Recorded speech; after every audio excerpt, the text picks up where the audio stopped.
Muy pero muy buenas noches para todos. ¿Qué tal? ¿Cómo están, amigas y amigos? Es un placer volver a verlos y darles la bienvenida, por supuesto, a una nueva entrega de Uruguay Debate. En esta primera parte o primer tramo del programa nos vamos a dedicar a hablar sobre la salud y justamente el estado a nivel asistencia de nuestro departamento en particular. Por eso estamos en la grata compañía de quien preside actualmente la agrupación médica, doctor Francisco Soca, el doctor justamente José Bruno, a quien primero le agradecemos estar aquí. Gracias, doctor. Y segundo, bueno, le damos las buenas noches y la bienvenida. ¿Cómo dice que le va? ¿Cómo anda, Renzo? Bueno, gracias a ustedes por la invitación y darnos el espacio para poder charlar de estas cosas bastante sentidas por la población en general, ¿no? ¿Cómo está hoy el departamento en materia de asistencia, en materia de funcionamiento de los servicios, ya sean públicos y privados? Porque además la agrupación Francisco Soca nuclea a médicos no solo del ámbito privado, sino también público, también ¿no? Público. ¿Cuál es el panorama? ¿Cuál es el diagnóstico, por utilizar un término o terminología médica justamente? Cuéntenos. Bueno, el diagnóstico que hace la agrupación médica de Pando, que ya lo hemos expresado en varias oportunidades, es de una crisis sanitaria, sobre todo no, a nivel del primer nivel de atención o de las primeras, digamos, líneas de atención a los usuarios, a la población, como son las policlínicas y las puertas de emergencia. Bien, vamos por parte. Para ser claros con la terminología, muchas veces se utiliza el primer nivel de atención o la RAP, la red de asistencia primaria. ¿Qué significa esto? O sea, ¿qué es lo que está en crisis? Lo que significa es que a nivel de las policlínicas descentralizadas, policlínicas barriales, ya sea público o privadas, la demanda de asistencia por la pandemia, sobre todo, es bastante importante.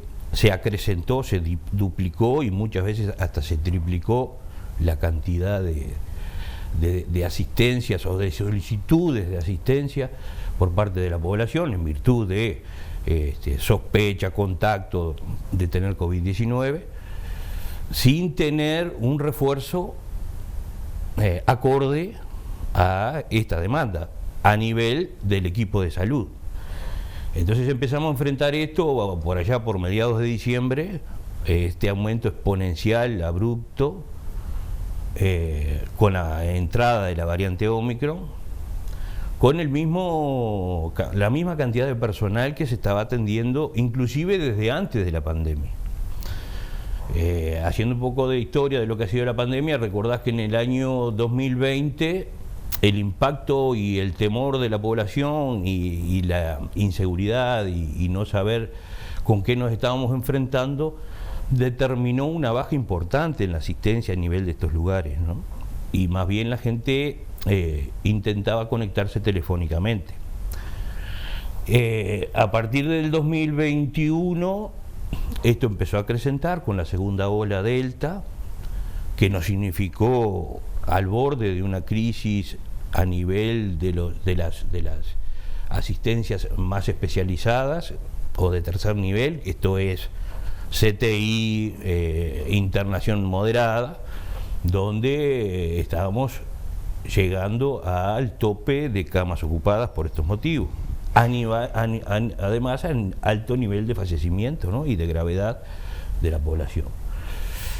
Hubo ahí un producto de las vacunas, podemos decir, parte del diagnóstico que hacemos, que las vacunas jugaron su rol a mediados de septiembre, octubre, en donde abruptamente los índices de contagio disminuyeron de forma considerable, pasando a 200 por día, y por ende fueron disminuyendo de forma considerable las ocupaciones de cama a nivel de CTI, a nivel de moderado. Esto significó un afloje a los grupos de atención a la salud,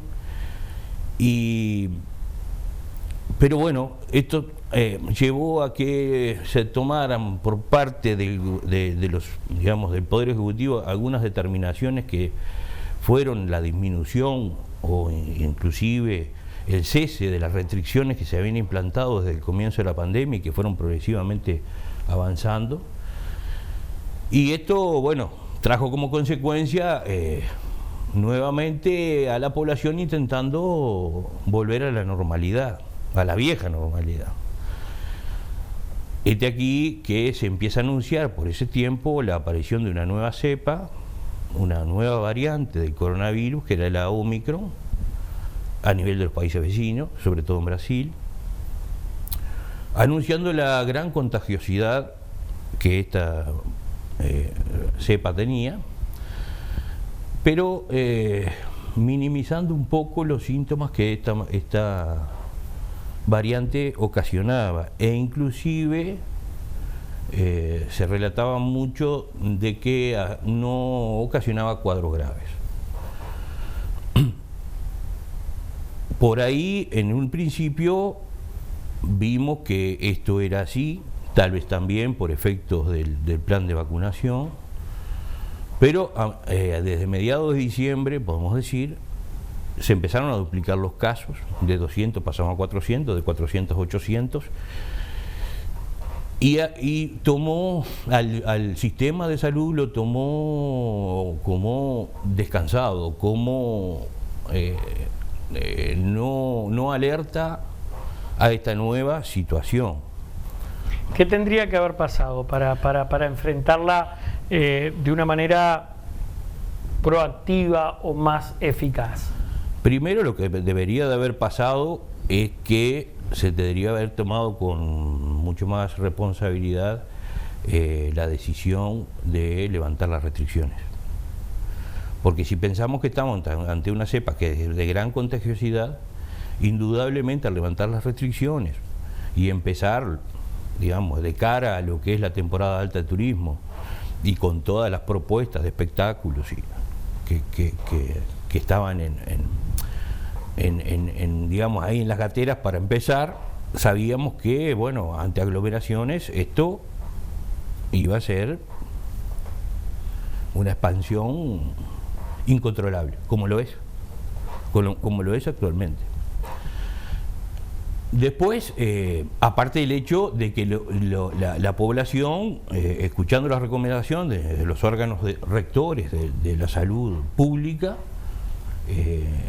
no lo tomaron muy en serio a esta variante Omicron, y no sé si introdujo en su pensar, en su concepción o concepto de que era una gripe más.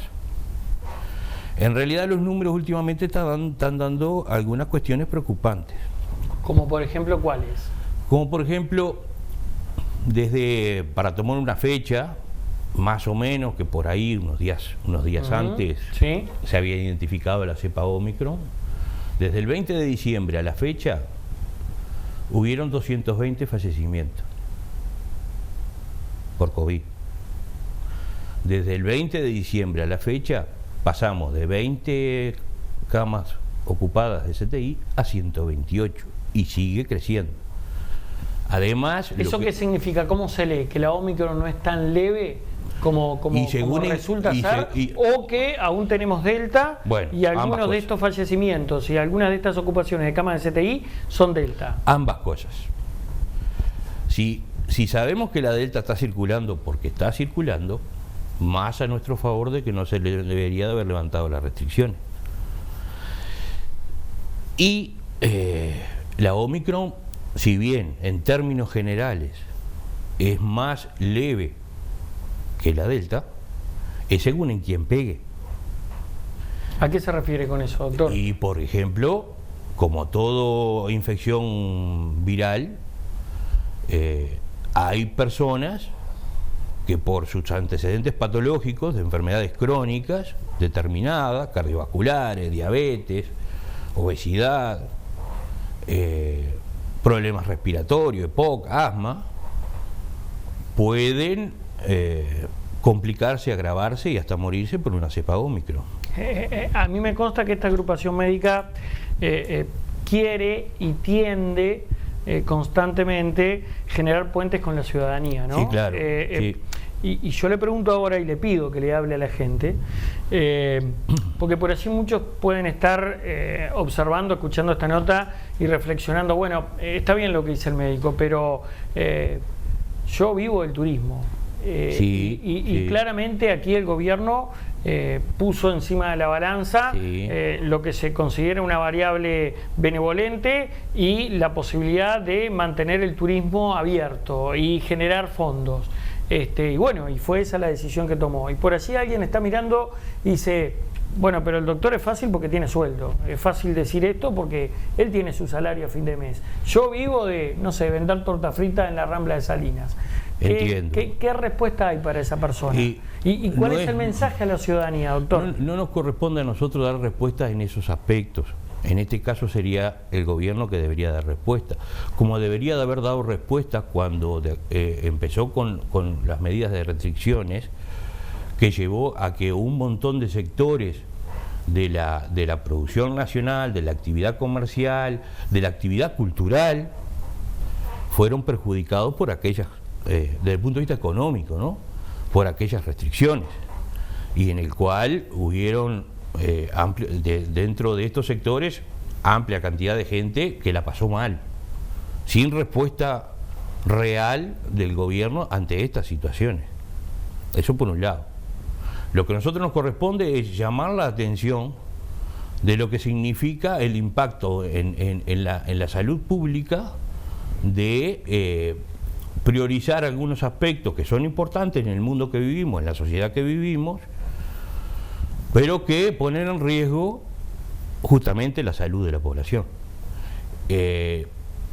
Creo que de alguna forma, porque inclusive ahora los impactos se están viendo a nivel del turismo.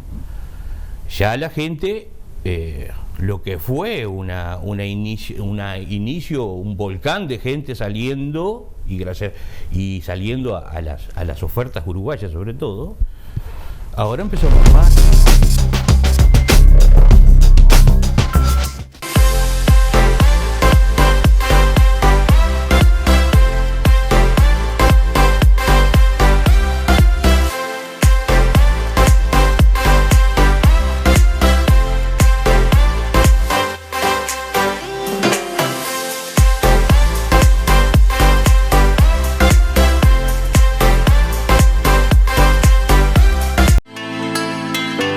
No sufras el invierno, disfrútalo con los mejores calefactores Vázquez. Brindamos calor y seguridad en tu hogar. Calefactores desde 8.900 pesos. Contamos con toda la cañería para su instalación. Conocenos. Correch 1164 Pando. Envíos a todo el país. Comunicate al 094 925 270. Calefactores Vázquez. Seguimos creando momentos. Seguinos en Facebook. Calefactores Vázquez. Empresa de ómnibus SAT crece para vos, brindándote cada día mejor servicio. Línea 5, Atlántida, Estación Atlántida. Línea 6, Pando, Parque del Plata, pasando por Empalme Olmos. Línea 7, Atlántida, Jauregui Berry. Y línea 8, Atlántida Soca. Informate más por el 4372-0034 o vía email a satsrl@hotmail.com. Agua pura, una elección inteligente, con bajo contenido en sodio. Haga su pedido al 0800 2782 y se lo entregamos en la puerta de su casa, en Montevideo y Canelones, www.acuapura.com.uy.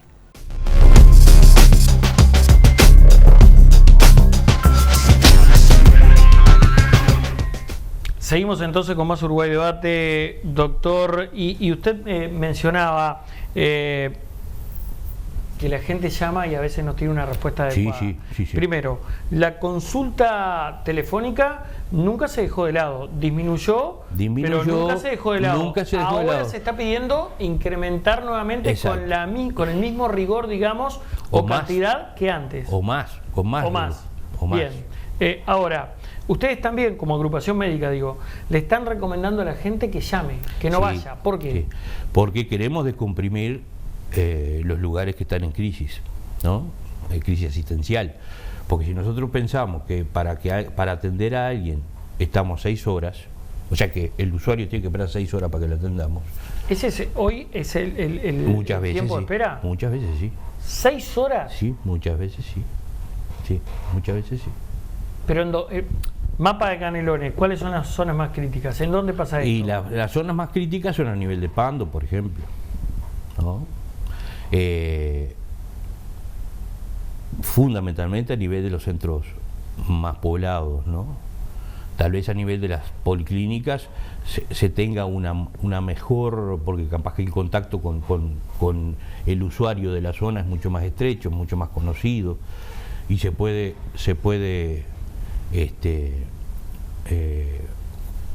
coordinar mejor, se puede llamar, pero sí han habido momentos que han estado 6 horas en la espera, sobre todo a nivel de salud pública, ¿no?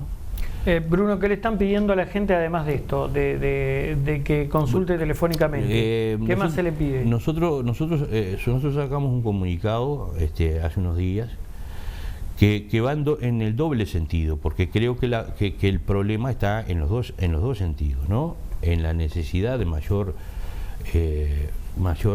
trabajadores de salud atendiendo la demanda, y una concientización de la población en el sentido de que debemos de comprimir estos lugares, porque estos lugares se volvieron lugares de aglomeración en donde la contagiosidad del Omicron, que es mucha, hace de las suyas. Entonces, también sabemos que no podemos decirle a la gente que se quede en su casa y arranque a llamar, y pase 3, 4, 5, 6 días llamando sin tener, digamos, una respuesta, porque la gente se anota y a veces pasan una semana, que es un tiempo que si donde tenés la 3 vacunas ya estás de alta prácticamente, ¿no? Si es que tenías síntomas. O sea, no te hicieron el test y te enfermaste, transitaste la enfermedad y te va a dar negativo seguro, ¿no? Es que claro. Entonces, esas cosas ocurren. Digamos, indudablemente que se necesita por parte de la población que disminuya su ansiedad, en el sentido de que identifique claramente si lo que es un contacto, si lo que tiene son síntomas banales que no hacen peligrar la vida,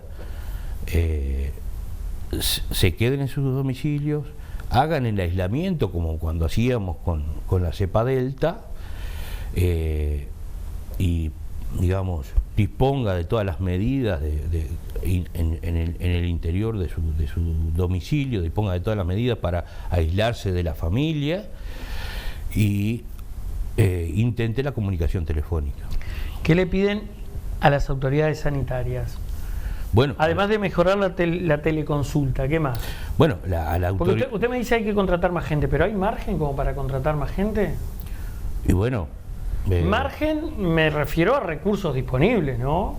Bueno, yo creo que hay recursos disponibles. No sé si vos te acordás que cuando la ola de Delta se intentó y se hizo formar o capacitar a un contingente de médicos para colaborar a nivel de los CTI. ¿Y esto por qué era? Porque la cantidad de especialistas que habían de CTI, que eran cada vez menos por contagio, por presentar la enfermedad, además se sumaba la gran cantidad de camas que había que atender, ¿no? ¿Por qué no hacer algo a la inversa? Hoy hay camas disponibles, pero no hay profesionales para atender el CTI porque están contagiados. No. En el CTI, en realidad, por ahora se viene manejando bastante bien, por la cantidad de camas y la cantidad de profesionales que hay. Se da a la inversa de dónde está la crisis y de dónde hay que reforzar. A eso me refiero. Antes se reforzó con la especialidad que es, se reforzó con personal que se capacitó, se le dio, ¿no?, ciertas herramientas como para poder colaborar. Ahora sería necesario hacer a la inversa, sin dejar de reconocer que todos los profesionales en los diferentes niveles y con diferentes especialidades están con mucho trabajo. Lo que la agrupación médica de Pando llamaba es a una valoración personal de disponibilidad de tiempo para acercarse y colaborar en los lugares donde haya que reforzar a nivel del primer nivel de atención. Tampoco estamos pidiendo que se vayan a las puertas de emergencia ni nada por el estilo, no, pero se podría perfectamente reforzar la atención telefónica. Creo que hay protocolos claros para guiar a los pacientes o usuarios que llaman, digamos, como para hacer una buena tarea, y por ahí le estaríamos disminuyendo o descomprimiendo las puertas y las policlínicas, ¿no? ¿Hubo gente que respondió a este llamado? No tenemos conocimiento, capaz que sí, capaz que lo hace de una manera individual. No es nuestra intención ver quién lo hace y quién lo hace, simplemente creíamos que era una necesidad que la agrupación médica de Pando, ante esta situación crítica, era una necesidad de llamar a los colegas que sabemos que tienen poco tiempo. Eso no significa que estemos desconociendo su actividad, no, nada que ver, pero bueno, capaz que, por ejemplo, podría ser que al finalizar su policlínica X pudiera hacer una hora de llamados telefónicos, en ese sentido. Con esto nos permitiría a nosotros hacer efectivo y hacer concreto el pedido a la población de que se quede en su casa y apunte a la asistencia telefónica, ¿no? Doctor, ¿se ha evaluado el traspaso que hubo a consecuencia de el cimbronazo económico también de esto que es el COVID-19? ¿Se ha evaluado, se tienen números, estadísticas, o es una actividad futuro que deberá hacer la agrupación médica, la cantidad de gente que se trasladó del ámbito privado a ACE? No tenemos una valoración. No hemos tenido tampoco tiempo, ni tampoco tenemos los insumos por ahora para poder hacerlo, pero es algo que se nota, es algo que lo palpás, es algo que te das cuenta.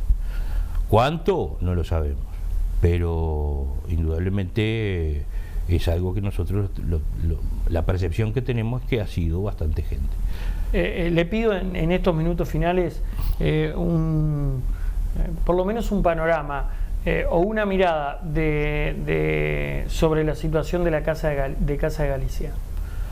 Bueno, ¿tiene colegas allí trabajando? Tengo conocidos, sí, tengo conocidos y realmente... Bueno, de hecho hay socios, ¿no? De la zona de Pando sí, tengo conocidos personales, inclusive compañeros de generación, que la están pasando mal, ¿no?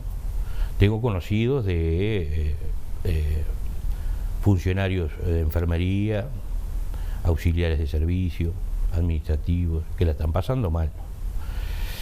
Yo creo que nosotros creemos que la decisión del gobierno fue un tanto precipitada, porque una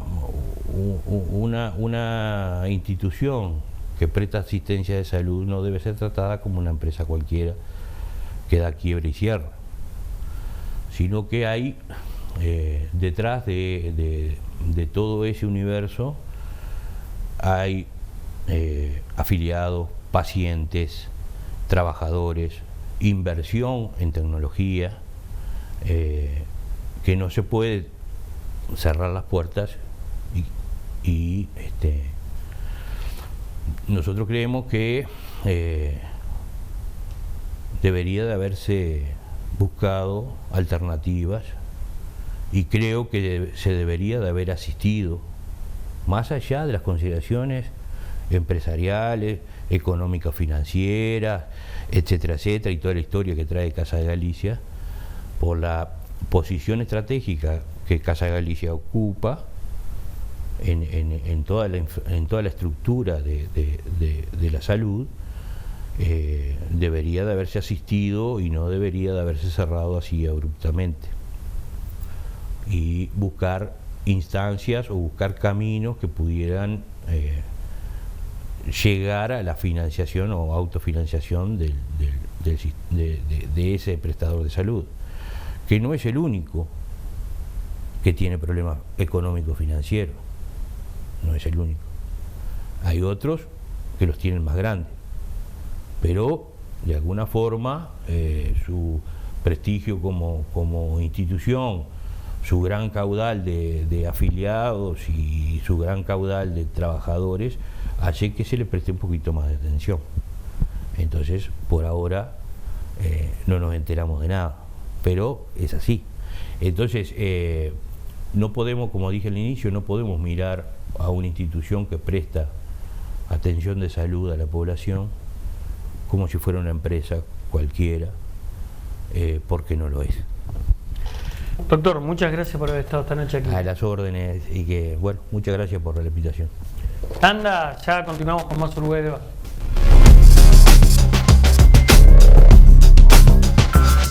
Una elección inteligente, con bajo contenido en sodio. Haga su pedido al 0800 2782 y se lo entregamos en la puerta de su casa, en Montevideo y Canelones, www.aquapura.com.uy. Funeraria Interbalnearia, servicio fúnebre, previsora propia, cremaciones y artículos fúnebres. Somos la única empresa con todos los convenios. Ruta Interbalnearia, kilómetro 46500, Atlántida. Teléfono 4372-4231. Empresa de ómnibus SAT crece para vos, brindándote cada día mejor servicio. Línea 5, Atlántida, Estación Atlántida. Línea 6, Pando, Parque del Plata, pasando por Empalme Olmos. Línea 7, Atlántida, Jauregui Berry. Y línea 8, Atlántida Soca. Informate más por el 4372-0034 o vía email a satsrl@hotmail.com.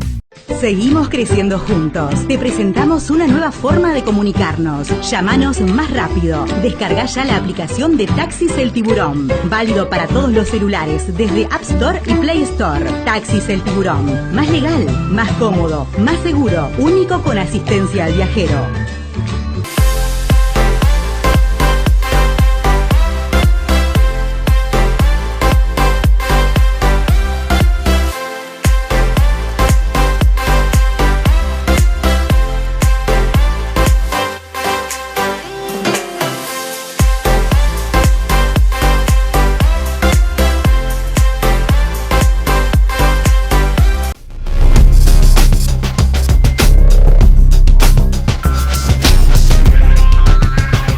Seguimos de esta forma con más Uruguay Debate y ahora dedicamos esta segunda media hora o segundo tramo del programa a la educación y particularmente a el gremio de la educación. Estamos junto a Fernando Prego, un amigo de la casa. Además, buenas noches, Fernando. Hace un buen tiempo que no nos veíamos. Buenas ¿Cómo noches. dice que le va? Buenas noches, Renzo. Un placer, como siempre, estar en los estudios de telespectáculos aquí en Pando. Me siento como en casa y agradezco la deferencia y la invitación. Lo que sucede es que con esta nueva designación ocupa una secretaría a nivel nacional, ¿no?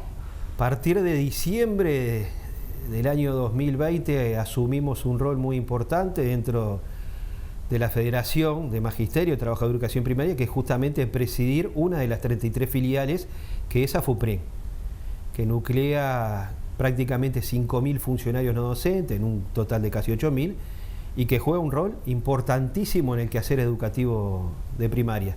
Bueno, ¿cuántas veces oímos, Prego, durante la pandemia, que sin servicio de auxiliares no se puede gestionar? Lo que se traduce en aquellos encargados de la limpieza o de la cocina también, o del comedor escolar, no se podían abrir las escuelas, ¿no? Vaya si serán importantes en la cadena educativa.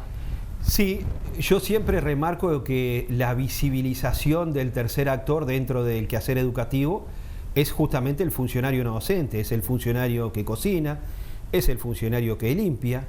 Son los otros escalafones no docentes, pero que cumplen funciones tan vitales también en un centro educativo, como los asistentes técnicos en primera infancia, como los equipos multidisciplinarios que abordan temáticas muy, pero muy importantes, tanto en jardines como escuelas. Y es ese conjunto de trabajadores no docentes que brindan un servicio a una comunidad educativa, que llevan adelante las elecciones de cargo, que generan presupuestos, que forman legajos funcionales, en fin, estamos hablando de muchísimos escalafones no docentes, pero que junto con el personal docente y con el niño es ese tercer actor que juega y juega muy importante en la comunidad educativa. ¿Cómo la pasaron prácticamente estos 2 años de pandemia? La pandemia indicó algo muy importante, que es algo que venimos reivindicando desde hace muchísimo tiempo en el seno de esta directiva, que es la falta de personal de servicio, y me voy a detener un poquito en este escalafón, que es el escalafón de auxiliares de servicio. La falta del personal de servicio, básicamente por 2 cosas. Número 1, para cumplir eficientemente las labores, y cuando hablamos de eficientemente las labores, hablamos de cocina y limpieza, y otra, no menos importante, con la llegada del COVID-19, es cumplir con un protocolo de actuación pensado por las autoridades de la ANEP para un número muy importante, pero que en la práctica es un número muy reducido. Porque en escuelas donde antes habían 5 o 6 funcionarios, hoy te encontrás con 2 o 3. ¿Producto de qué, Renzo? Producto de que el COVID implicó algunas cuestiones. Cuestiones como, por ejemplo, funcionarios que presentaban comorbilidades debieron dejar de trabajar por ser justamente factor de riesgo. Estamos hablando de personas que tienen problemas respiratorios, problemas de obesidad u otros. Eso implicó que otras compañeras se recargaran, e implicó también que el número de tareas disminuidas se recargara producto de ese aumento de tareas. Hoy te encontrás con un promedio de edad un poquito más bajo con respecto a anteriores, es producto del ingreso que se genera por jubilaciones, pero que no alcanza con ese número, y esa demanda que nosotros venimos planteando desde hace muchos años no ha sido escuchada por las autoridades actuales de primaria. Nosotros tenemos la información de que entre 480 y 500 funcionarios nuevos, no designaciones que son designaciones que se generan por vacante, sino ingreso de cargos públicos de auxiliares de servicio, andaría entre 480 y 500. Hecho un relevamiento por la Federación de Magisterio. Nosotros estuvimos en el año 2021 muy activos yendo a las jurisdicciones del interior del país, visitando escuelas, visitando jardines, y lo que se da como discurso por las autoridades de primaria y de la ANEP, nosotros decimos que no es real. Nosotros vemos una recarga muy importante en el quehacer de las auxiliares de servicio, la vemos que se necesita personal, y es así, es muy palpable. Pero las respuestas que tenemos son no creaciones de cargos públicos, pero sí tenemos un aumento en la partida, y no olvidemos, Renzo, que esto lo venimos discutiendo desde hace mucho tiempo, que el aumento en la partida para contratación de personal, además de generar una precariedad en el trabajo, genera un doble trabajo para el director de la escuela, que lo vemos generando una empresa unipersonal y además pagándole. Por lo tanto, le daríamos mayor trabajo al director de la escuela. Estamos aumentando el número de las cooperativas sociales y estamos aumentando el número de horas por la Corporación Nacional para el Desarrollo. ¿Eso qué implica? Cooperativas sociales, partidas, horas. Bueno, implica mantener el mismo número de funcionarios públicos con esa recarga que yo le vengo diciendo, y precariedad en el trabajo. Mayor carga horaria, mayor tiempo, menores beneficios y menor salario. ¿Estamos en contra? Sí, estamos en contra. Porque eso es precariedad, pero no estamos en contra del trabajador, estamos en contra de la modalidad. Prego, se acaba de aprobar un nuevo protocolo de actuación de cara al año lectivo, y con aún la presencia de COVID. Una variable más benévola, sí, pero COVID al fin. ¿Cómo visualizan ustedes el protocolo aprobado por el Ministerio de Salud Pública y las autoridades educativas? De mayor contagio, sí; de menor peligrosidad, sí, porque lo hemos leído permanentemente ante la llegada de ese marco normativo.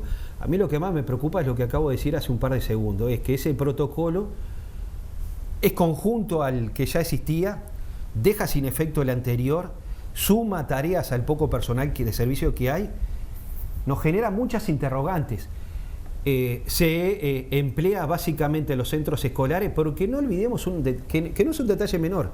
Estamos a fines del mes de enero, comienza febrero ahora, y la vorágine y todo lo que son las elecciones de cargo, los concursos, que implica una modalidad de centenares de docentes yendo y viniendo. para concursar, para elegir cargo en todas las inspecciones departamentales del interior del país, en el edificio José Pedro Varela de Montevideo y en el resto de las oficinas. ¿Qué implica eso? Una modalidad que no se da en el resto del año, por cuestiones lógicas. El docente va a concursar, el docente va a elegir cargo, el personal adscripto a cada oficina departamental va a haber un cúmulo de funcionarios que van a venir y se van a aglomerar. Y esto lo vemos año a año. De hecho, en el día de ayer, una inspección del Ministerio de Trabajo fue justamente inspeccionar a través de una denuncia en las oficinas de primaria de Montevideo. A mí me encantaría que esa inspección se realizara en el mes de febrero y no en el mes de enero, cuando está prácticamente todo el mundo de licencia. Repito, yo creo que el protocolo está bien. Tiene que haber un protocolo porque, de hecho, en el marco de las facultades que tiene la ANEP, el CODICEN de la ANEP, parte de esas facultades es preservar y garantizar no solamente a los alumnos, sino también al personal que desempeña funciones tanto docente como no docente. Pero ojo, y repito, el protocolo para los centros escolares está previsto de una forma para un número importante de funcionarios para esa tarea. Hoy ese número no existe y no es real. Usted recorre, usted dialoga, ¿qué le transmiten los funcionarios?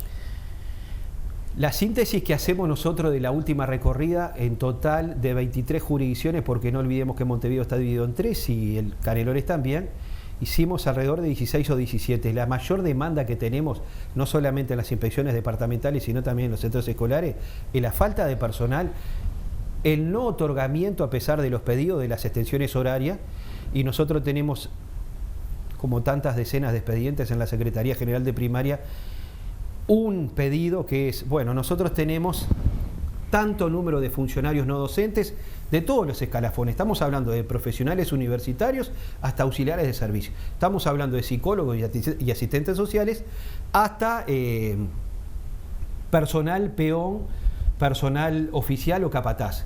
Es un número importantísimo, yo diría que ronda el 80-85% del total de funcionarios, con 5 horas 30. Dos cargas horarias en el sistema público, no olvidemos, 5:30, 6 horas 30.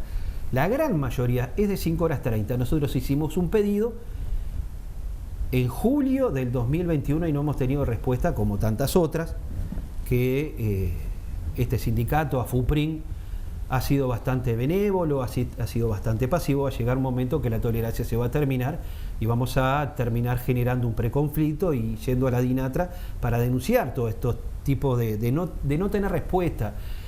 Básicamente hay un montón de expedientes y un montón de cosas que no se han dado respuesta todavía, por encima de que arrancamos muy bien el año con algo que se aprueba, pero que tenemos un montón y que estamos en las antípodas desde lo que es gestión con estas nuevas autoridades. Y es justamente de que las extensiones horarias no se otorgan a los funcionarios no docentes y no sabemos por qué. Y no sabemos por qué realmente, porque margen presupuestal hay un número importante en escuelas de tiempo completo. Perdón, Prego, esa extensión horaria que usted me dice, ¿sí se le entregan a otros integrantes del escalafón? Implica... porque si es así, hay discriminación. Sin duda. ¿Qué lectura tengo que hacer yo? Sí es necesario, no sé, administrativo, pero no es necesaria una extensión horaria en esta limpiadora. En el año, o en esta cocinera. En la administración anterior generamos un ordenamiento para el otorgamiento de las extensiones horarias. Y es el siguiente: se prioriza educación especial, tiempo completo y tiempo extendido, lógicamente por las características de estos centros escolares.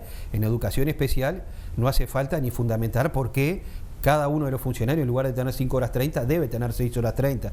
No solamente por el aumento de un 33% de su salario nominal, sino porque el funcionario permanecería 1 hora más en el centro educativo, y eso son situaciones favorables para el funcionario, para el trabajador y para la institución.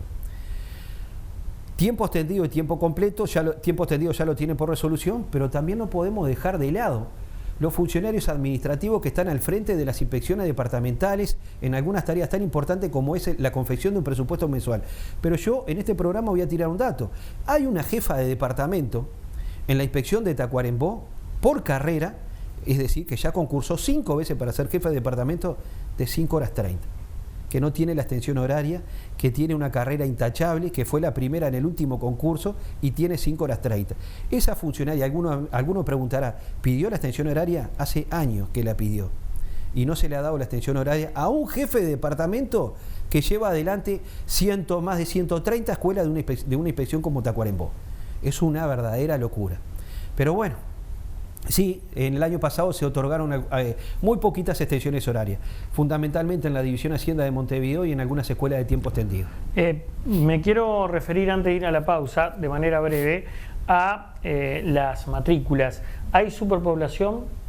Dejamos de lado las escuelas de tiempo completo, que al menos aquí en Pando están todas desbordadas, La superpoblación es un tema que viene trabajando desde la época, desde hace muchos años, desde que yo tengo memoria. La superpoblación se ha dado en el paso de los años con mayor matrícula. Lo que más demanda nuestros compañeros de las diferentes asociaciones es que hay que desdoblar grupos y hay que crear cargos docentes para que vos no te encuentres con una clase de 40 alumnos, de 38 alumnos, de 35 alumnos, porque la labor pedagógica docente, si bien yo no soy maestro, es prácticamente insostenible para que un alumno tenga una mejor calidad en la educación. Esos niveles de cantidad en la matrícula deben disminuir. ¿Encontramos clases de 40 alumnos? Ay, hubo. No voy a dar datos de dónde, pero no tengo ninguna duda que hubieron, sin duda. ¿Y qué pasa con los edificios? Bueno, los edificios, nos consta de que hay un buen número de presupuesto, hay un buen presupuesto que se destina no solamente para seguridad, sino también para mantenimiento de edificios, pero es casi imposible poder gestionar si vos tenés un arquitecto residente para 100 centros escolares solamente para primaria. Es lo que pasa en Pando, por ejemplo. Lo que pasa en Pando, pero no solo pasa en Pando. Jurisdicción Pando, ¿no? Pero no solamente hay un arquitecto residente para la jurisdicción de Pando. Un arquitecto debe hacerse cargo, mejor dicho, de 100 edificios. Del estudio y de la viabilidad de los trabajos en 100 centros escolares solo en primaria, pero no nos olvidemos de UTU, formación docente, secundaria, y este arquitecto residente también trabaja para otras jurisdicciones departamentales cuando el arquitecto residente así no lo puede hacer. Es imposible. Por lo tanto, destinar dinero para la contratación, no solamente, acá hay otro escalafón docente, justamente, Renzo, que es el de los profesionales. Tienen que haber más profesionales para que la educación pública uruguaya pueda crecer. Si vos no incorporás funcionarios con esas características, es imposible poder hacer informes con respecto a las estructuras de los edificios. Hacemos una pausa, Prego. Encantado. Y ya regresamos, amigas y amigos, con más Uruguay Debate. Tanda.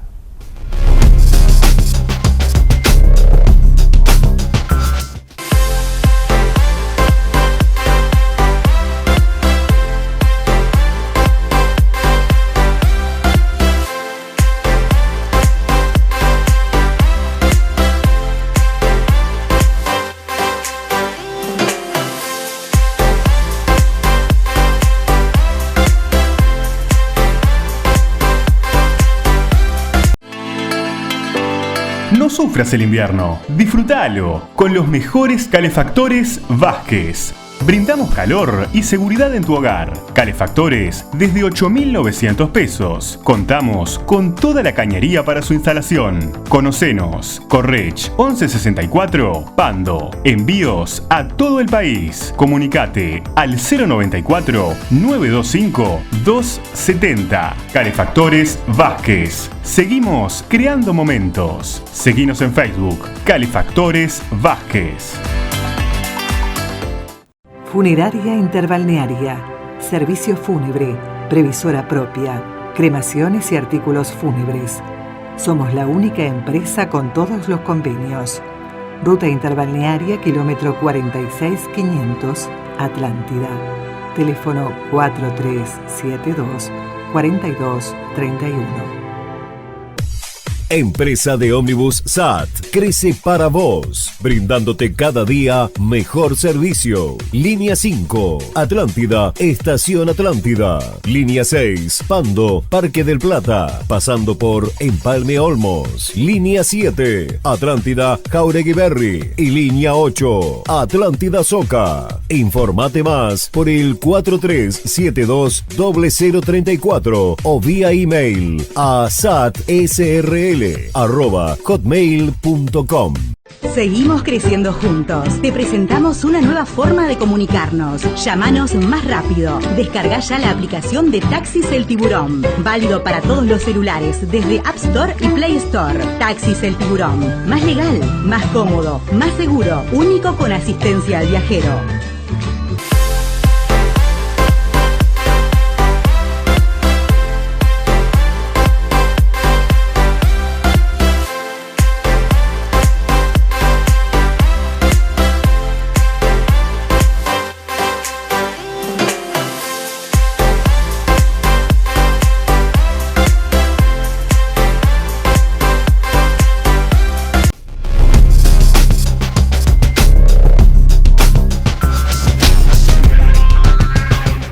Seguimos con más Uruguay Debate, si les parece bien. Prego, ¿cuál es el relacionamiento del sindicato con las autoridades, en este caso en particular de primaria? Bueno, en este momento volvimos a lo que no teníamos al comienzo de la administración, que era un acercamiento concreto y directo, por un lado, por un factor llamado pandemia, que alejó a las personas, alejó a las reuniones, y lo que hizo fue, de alguna manera, hacer todo en formato por videoconferencia. Que yo creo que debe ser el peor de los formatos para este tipo de situaciones, cuando uno se acerca a dialogar, a negociar, a plantear demandas, a plantear inquietudes, a generar debate, no solamente a generar quejas, en un país donde por lo general se escuchan más quejas que otras cuestiones. Y nosotros, en ese sentido, en las últimas 2 reuniones bipartitas presenciales, a raíz de que el número a partir de septiembre-octubre baja, lamentablemente ahora exponencialmente subió bastante, pero allá por septiembre-octubre presentamos 2 bipartitas en forma conjunta con las delegaciones de la Federación de Magisterio, y bueno, nosotros llegamos a plantear varias inquietudes. 4 o 5, hay que ser muy realista en esto, no hay que presentarle la carta de los Reyes Magos, hay que ir con 4 o 5 situaciones puntuales que refieren básicamente a lo que hablábamos anteriormente, de las creaciones de cargo, de las extensiones horarias, pero sí queremos que no se violenten los convenios colectivos que existían con la administración anterior. Cuando hablamos de los convenios colectivos, hablamos puntualmente de los pagos de las compensaciones que están por norma. Y cuando hablamos de una norma, es una circular que plantean las anteriores administraciones de que los encargados de las secciones, de los departamentos, o quienes subroguen funciones, deben ser compensados porque están cumpliendo funciones superiores a su cargo y grado. En estos momentos tenemos decenas de expedientes, y no estoy para nada magnificando esto, paralizados en la Secretaría General, que no solamente le genera un perjuicio al funcionario, sino que además genera una violación a lo que es la ordenanza 10 de la ANEP, que es la transcripción del decreto 500/90, que dice que para las gestiones hay plazo. Y nosotros como asociación, nosotros como sindicato dijimos, bueno, vamos a darle tiempo a que pase todo esto, pero que si en el mes de febrero esto no se gestiona y no se le da trámite formal positivo. Yo voy a citar un ejemplo. Quien está en mi lugar subrogando mi cargo en la inspección departamental aún no ha cobrado, y hace más de un año que está trabajando esa función. ¿Eso es justo? No, no es justo. Pero no solamente pasa en Pando, lamentablemente pasa en muchísimos otros departamentos en el interior del país y en Montevideo también.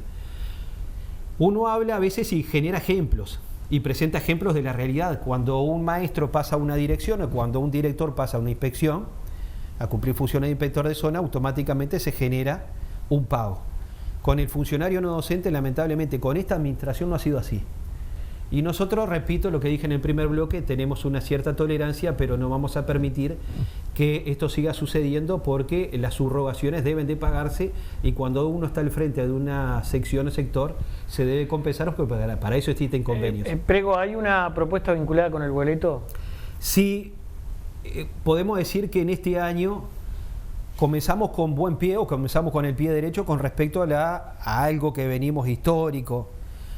Yo creo que existen 3 logros en esta asociación y en esta federación. Logros muy importantes en los últimos años. Uno es la cuota mutual para todos los funcionarios de la educación, y otro el haber regularizado más de 3.000 funcionarios no docentes a cargos públicos.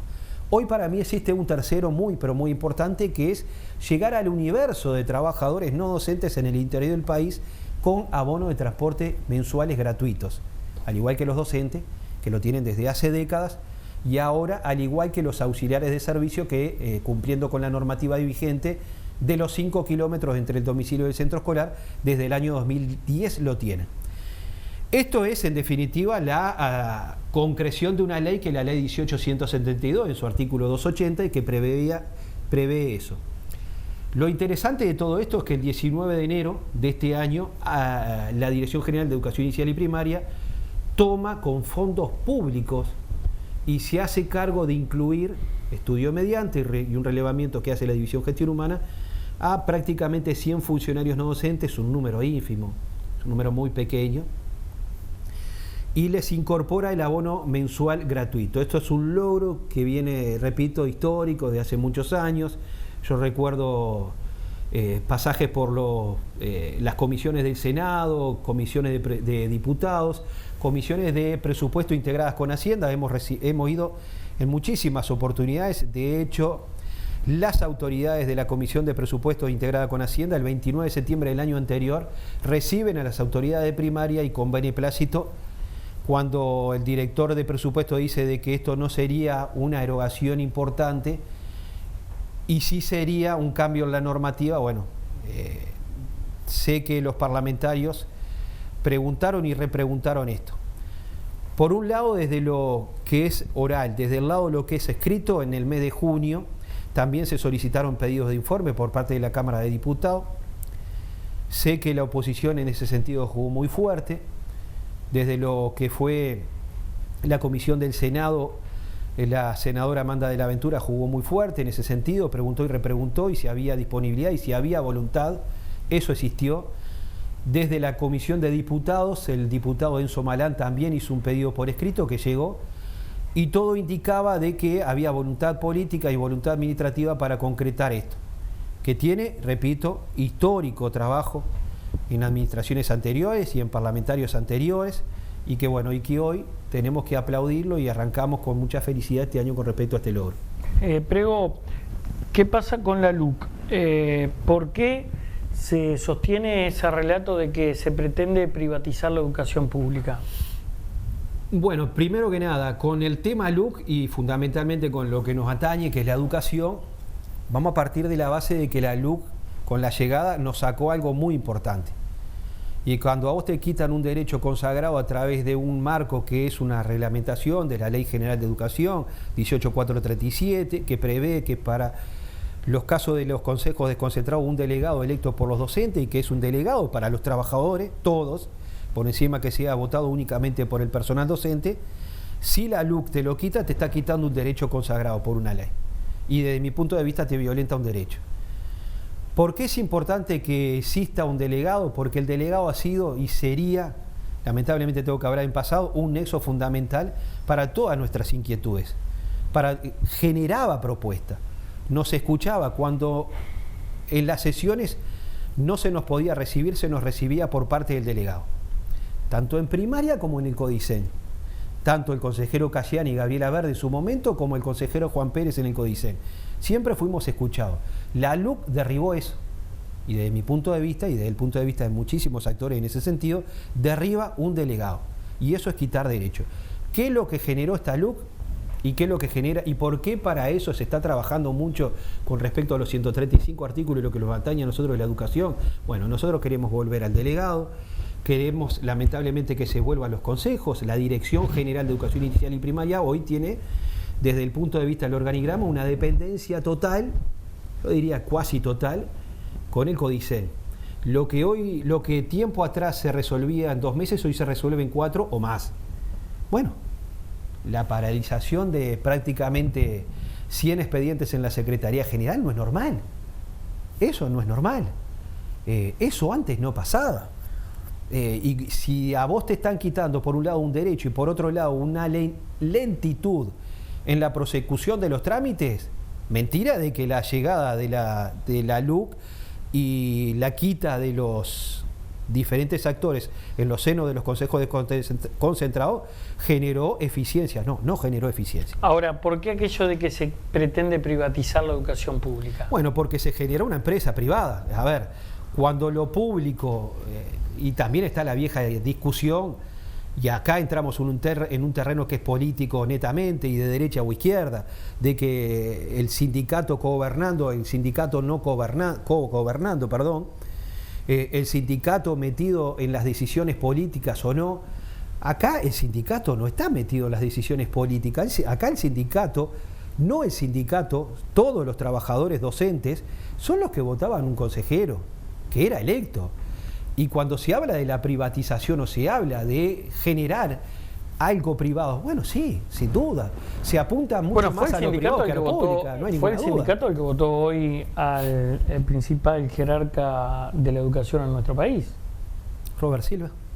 Robert Silva, no ¿Fue olvidemos. el sindicato el que lo votó? Sí, claro, Robert Silva llega, hagamos un poco de historia a todo esto, Robert Silva llega a ser consejero electo justamente por algo generado en la ley 18.437, 2 cargos electos en el Codicen, y él es uno de los electos. Después pasa a ser Oscar Pedroso quien ocupa su lugar, porque él trabaja desde el punto de vista político. ¿Se podría decir que Silva traicionó al sindicato? No, hablar de traición, yo no quiero entrar en ese terreno. Yo creo que cuando uno hace opciones pensando no solamente en el presente, sino en el futuro. Yo creo que Robert Silva es un buen político. No tengo ninguna duda. Yo creo que Robert Silva es un buen político y está en un cargo en este momento político. Y está llevando adelante una gestión. No es la gestión que nosotros queremos. Repito, en el primer bloque yo hablaba de que hay reivindicaciones históricas que esta administración, desde Robert Silva a la cabeza en el Codicen hasta Graciela Faveiro en primaria, no nos han dado prácticamente andamiaje a nada. Solamente el tema boletos, pero solamente el tema boletos cuando el universo de trabajadores son 102 o 103, no es el ideal. Por eso repito, estamos en las antípodas con esta administración por un montón de cosas ya descritas. ¿Puede cambiar el relacionamiento en torno al resultado de la LUC? ¿Para bien o para mal? Y es muy difícil vaticinarlo eso, porque yo voy a partir de la base de que... ¿Pero hoy hay un relacionamiento condicionado a la LUC? No necesariamente, porque no se habla de esos temas con la administración. Uno va a llevar propuestas concretas, va con la famosa hoja de la ayuda a memoria o de los títulos, como le decimos nosotros, para plantear 3 o 4 cosas. Lamentablemente han sido reiteradas en este último tiempo, porque no han sido las respuestas que uno ha querido tener. Uno cuando va en el mes de septiembre, para plantear una situación y llega el mes de enero y esa situación no ha tenido respuesta, lamentablemente cuando llegue la otra bipartita en el 9 de febrero, tenemos que volver a repetirlo. Ahora, usted tiene unos cuantos años como sindicalista, ¿no? Perdí la cuenta ya, pero unos cuantos. En el año 92, en el año 2002, perdón, o sea, 20. ¿Era necesario ese ida y vuelta y ese tira-afloje del sindicato con guardia gremial sí, guardia gremial no, comedores funcionando, comedores no funcionando, le están dejando sin comer a los niños, nunca los dejamos sin comer, qué pasa en el verano? ¿Era necesario o es necesario esa postura?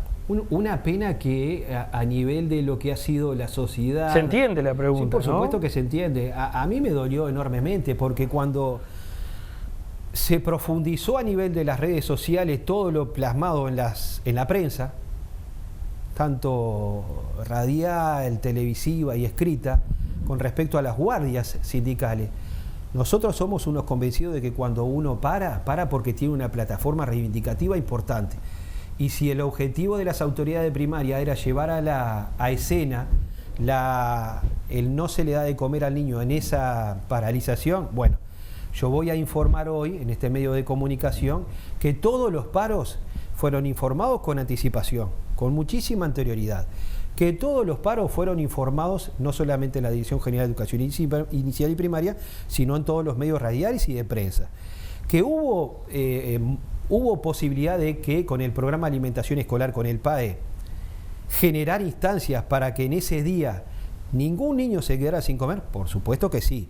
Lo que nosotros no nos estamos, de lo que nosotros no nos estamos acordando en este momento es que en turismo del año anterior, 3 días antes de turismo, llegado al turismo, los niños sin un paro, sin una medida sindical, se quedaron sin comer durante 3 días porque las autoridades del CODICEN de la ANEP se olvidaron de hacer la transferencia en ese sentido. Por lo tanto, como integrante de una asociación que nuclea a los funcionarios no docentes, yo lo que voy a decir es que todas las medidas sindicales se informan con anticipación. Que no estoy de acuerdo con una medida gremial, pero ¿por qué no estoy de acuerdo con una medida gremial? Porque si no deslegitima la acción llevada adelante. Y si vos llevas con convencimiento, porque acá cuando se hace un paro, se está haciendo un paro con un eje temático muy importante, que es que perdiste perdiste un 5% de salario en el año 2020 y que ahora vas a perder prácticamente 3 más. O sea que en 2 años te llevaron 8% de salario real perdido. Porque si el IPC aumenta y tu salario aumenta la mitad, perdiste la mitad de lo que aumentó. Por lo tanto, si vos tenés un eje temático muy importante, pero la discusión se lleva para el otro lado, que la lleven los que la quieren llevar. Nosotros tenemos que ir por otro carril. Fernando Prego, ha sido como siempre un gusto haber charlado esta noche con usted. Gracias por haber estado aquí. Un gusto para mí, Rezo, como siempre. A ustedes también el agradecimiento por habernos acompañado una vez más. Será hasta la próxima, que pasen bien. Chao, buenas noches.